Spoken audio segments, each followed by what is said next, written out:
مراسمێک بۆ ڕزگرتن لە مێژوو خەباتی ئیسماعیل بێشێکچی لە ئیستانبول بەڕێواچێت. Ji bo dostê Kurda İsmail Beşikçi çalakiyek hate li darxistin û gelek hunermend û nasên Kurdan jî divê çalakî da cêgirtin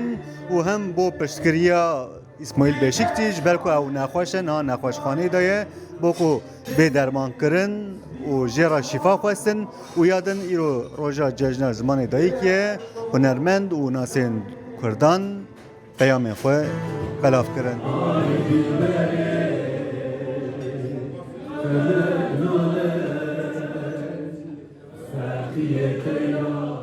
Destpêkê dubare spas bo dîsa taybet bo Kurdsatê wekî hûn jî dizanin em destpêkê îro roja cejna zimanê Kurdî ye her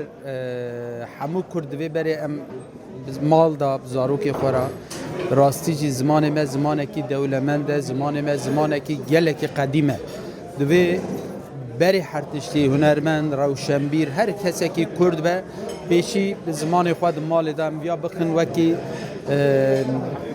bernamekî taybet em zarokê xwe ra bi Kurdî baxwin bi nas û dost û hevala ra civata da bi Kurdî baxwin roja cejna zimanê Kurdî pîroz dikim dubare em îro li ciyekî gelekî girîngin Vakfa Birêz Mamoste İsmail Beşikçi xwarinekî amade kiriye gelekî kesên navdar û rewşenbîr û kesên hunerkar û hunerhez li virin ez jî ji bo piştgiriyê hemû waxt hemû kata kesekî mînanî Mamoste İsmail Beşikçi ku di waxtê Kurdî qedexe bû nasnama Kurdî qedexe bû Kurd newêrbûn bi gotan em Kurdin dostekî me û mamostekî hêja sosyologekî civaknasekî bi nav û deng wekî Mamoste İsmail Beşikçi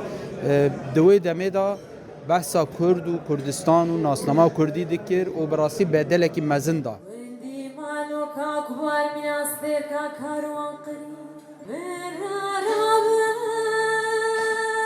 İşev em ji bo çalakiya Vakfa İsmail Beşikçi em hatin cem em li İstanbolê ne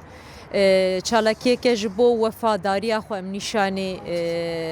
mamosteyê xwe yê hêja bikin em li vê derê bûn ez jî weke hunermendek Kurd li vê derê bi dengê xwe bi müzika xwe beşdarê vê şevê bû bi rastî jî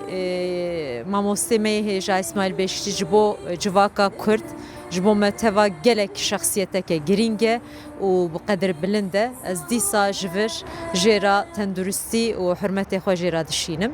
her wiha îşev îro roja cejna zimanê Kurdî ye zimanê me rûmeta me ye û divê em bi her awayî di her qadê di her civakê di her kadî de em zimanê xwe biparêzin zimanê xwe bipeyvin di karê xwe da şuxlê xwe da roja xwe ya jiyane em zimanê xwe her tim li ser milê xwe ser serê xwe bi qedir bi qîmet bikin.